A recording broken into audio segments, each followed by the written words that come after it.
ये वो ईमेल है जो किसी भी इंजीनियरिंग स्टूडेंट की ज़िंदगी खत्म कर सकता है। We regret to inform you that due to changing business requirements we are unable to proceed with your onboarding. Your offer stands revoked. सोचिए आपको ऐसे ईमेल आई, आपकी ज़िंदगी के 4 साल, ना जाने कितनी रातों की नींद, माँ बाप की लाखों रुपए की कमाई, सब कुछ खत्म। उस पल आप क्या करेंगे?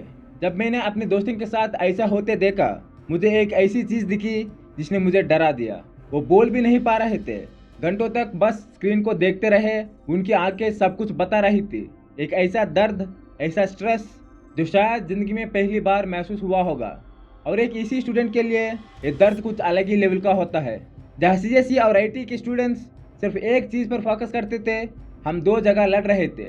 मुश्किल कोर इलेक्ट्रॉनिक सब्जेक्ट्स पढ़ना और साइड में खुद से कोडिंग सीखना, बस एक जॉब पाने के लिए जो शायद होगी भी नहीं। मैं भी ऑलमोस्ट इसी नाइटमेयर में फंस गया था। बस थोड़ी सी दूरी थी। ये था मैं, फर्स्ट सेमेस्टर 2019, पूरी उम्मीद। और ये था मैं 3 साल बाद प्लेस्ड, कैमरे के सामने स्माइल करते हुआ, पर एक ऐसा रिग्रेट कैरी करता हुआ जो किसी को दिखाई नहीं देता। ज़्यादातर लोगों को लगता है ऑफर लेटर मिलते ही कहानी खत्म हो जाती है, लेकिन असली कहानी तो वहीं से शुरू होती है। क्योंकि प्लेस्ड होने के बाद मुझे कैंपस प्लेसमेंट के बारे में एक चीज़ पता चली जो इंजीनियरिंग ज्वाइन करने से पहले किसी ने नहीं बताई। ना मेरे टीचर्स ने, ना मेरे रिलेटिव्स ने, और ना ही उन सैकड़ों यूट्यूब वीडियोस ने जो मैंने एडमिशन लेने से पहले देखी थी। और सबसे अजीब बात, अगर मुझे ये एक चीज़ पहले पता होती तो बहुत चांस था कि मैं कोई दूसरी ब्रांच चुन लेता।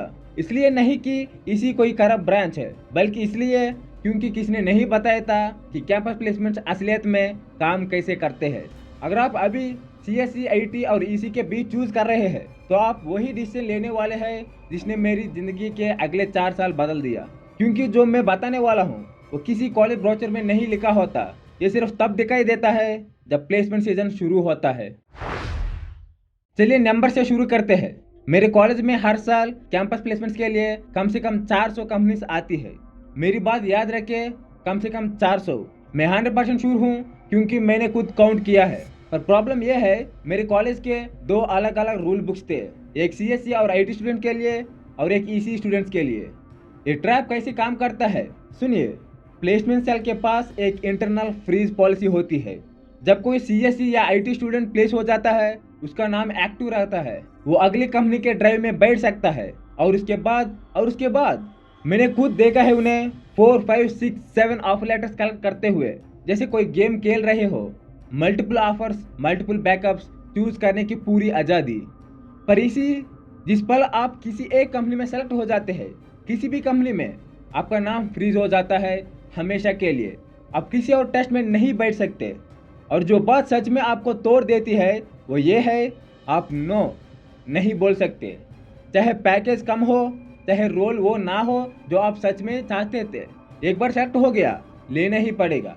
अगर रिजेक्ट करने की कोशिश की, कॉलेज कहता है ठीक है, नो प्रॉब्लम, फिर भी हम आपको किसी और कंपनी में बैठने नहीं देंगे, क्योंकि उनके हिसाब से आप ऑलरेडी प्लेस्ड हो, गेम ओवर। 6th सेमेस्टर में ईवे में सेलेक्ट होने के बाद मैंने 100 से ज़्यादा कंपनीज में अप्लाई किया। अब जानते हैं कितनी ने मुझे एक सिंगल टेस्ट के लिए शॉर्टलिस्ट किया? 0, क्योंकि मेरा नाम इंटरनली फ्रीज हो चुका था। अब कुछ लोग सोच रहे होंगे, भाई आप रो क्यों रहे हैं? दूसरे कॉलेज के स्टूडेंट्स को तो एक जॉब भी नहीं मिलती, कम से कम आपके पास एक तो है। समझाता हूँ, लेकिन देखिए कॉलेज खत्म होने के बाद रियल वर्ल्ड में क्या होता है। फ्रेंड नंबर 1, एक समय की सबसे बड़ी 2G मोबाइल कंपनी में सॉफ्टवेयर जॉब मिली, उसको हम बस एन बोल देते हैं, ऑफर रिवोक। फ्रेंड नंबर 2, एक जेंट आईटी कंपनी में सेलेक्ट हुआ, क्यूट जेंट बोल देते हैं, ज्वाइनिंग डेट कभी नहीं मिली। फ्रेंड नंबर 3, स्टार्टअप ने इंटर्नशिप के दौरान ही वापस भेज दिया। फ्रेंड नंबर 4, बॉश में सेलेक्ट हुआ, ज्वाइनिंग डिले हो गई 1.5 साल। मेरी खुद की ईवाई ज्वाइनिंग 7 महीने डिले। लेकिन सबसे ज़्यादा दर्दनाक, मेरा फ्रेंड नंबर 5, इसे इंटरव्यूज में बैठने का मौका ही नहीं मिला। इसलिए नहीं कि टैलेंटेड नहीं था, बल्कि इसलिए 6th सेमेस्टर में बैकलॉग आ गया। 7th सेमेस्टर में क्लियर किया, पर जब तक रिजल्ट आए 99% कंपनीज अपनी हायरिंग खत्म कर चुकी थी। 4 साल की मेहनत बर्बाद। सबसे बुरा क्या था, फ्रेंड नंबर 1 और 2 कोडिंग में बहुत अच्छे थे। सीएस या आईटी में होते, आराम से 5 या 6 ऑफर लेटर्स मिल जाती। पर इसी थे एक रिस्की ऑफर के बाद फ्रोजन। और सच कहूँ तो मैंने भी एक बड़ी बेवकूफ़ी की थी। ईवाई में सेलेक्ट होते ही कैंपस में 3 मास हायरिंग कंपनीज आई। एंट्री लेवल पैकेजेस मैंने सीरियसली नहीं लिया। मुझे लगा मैं सेफ हूँ क्योंकि ईवाई उनसे डबल पैकेज दे रही थी। जब ईवाई ने ज्वाइनिंग 7 महीने डिले की, मैं पैनिक में आ गया। मुझे एहसास हुआ मैंने अपना अकेला सेफ्टी नेट खुद ही फेंक दिया था। लेकिन बाद में असली जोक पता चला। वो मास हायरिंग कंपनीज जिन स्टूडेंट ने उन्हें सीरियसली लिया था, उन्हें भी ज्वाइनिंग डेट नहीं मिली। 2 साल बाद भी कोई सेफ्टी नेट था ही नहीं। ट्रैप हर जगह था। अब मैं एक सबसे बड़ा झूठ तोड़कर दिखाता हूँ जो सबने हमें बताया, रिलेटिव्स, टीचर्स, यूट्यूब एक्सपर्ट्स, सब ने। इसी लो दोनों रास्ते खुले रहेंगे, हार्डवेयर और software. Double the scope, double the opportunities. इन्हें ग्राउंड रियलिटी नहीं पता। फैक्ट नंबर 1, कैंपस में जो 90% कंपनीज आती है वो सॉफ्टवेयर रोल के लिए हायर करती है, इलेक्ट्रॉनिक्स के लिए नहीं, हार्डवेयर के लिए नहीं, सॉफ्टवेयर। फैक्ट नंबर 2, अगर कोडिंग पर फोकस नहीं किया, DSA, जावा, पाइथन, SQL एक CSE स्टूडेंट के लेवल पर, तो 90% चांस है जॉब मिलेगा ही नहीं। फैक्ट नंबर 3, मेरे बैच के जितने EC स्टूडेंट्स प्लेस हुए उनमें से 90% को सॉफ्टवेयर कंपनीज में जॉब मिली, कोर इलेक्ट्रॉनिक्स में नहीं, सॉफ्टवेयर में। हमने 4 साल इलेक्ट्रॉनिक्स पढ़ी सॉफ्टवेयर इंजीनियर बनने के लिए, जो कम पैसा पाते हैं और जल्दी फ्रीज हो जाते हैं। और याद रखिए, वो जॉब पाने के लिए भी आपको CSE और IT के स्टूडेंट से हेड टू हेड कम्पीट करना पड़ता है, जो डे 1 से कोडिंग पर फोकस्ड है। तो एक EC स्टूडेंट के तौर पर आप एक साथ 2 जगह लड़ रहे होते हैं। Number 1, academics, tough core EC subjects पढ़ने हैं, CGPA 70% के ऊपर रखना है। 70% से नीचे गया 80% कंपनीज के लिए ineligible. Number 2, coding, interview level की कोडिंग सीखनी है, क्योंकि EC स्टूडेंट्स को जो CSE सब्जेक्ट्स पढ़ाए जाते हैं बेसिक है, सरफेस लेवल, सिर्फ ऊपर से। रियल इंटरव्यू क्रैक करने के लिए बिल्कुल काफ़ी नहीं।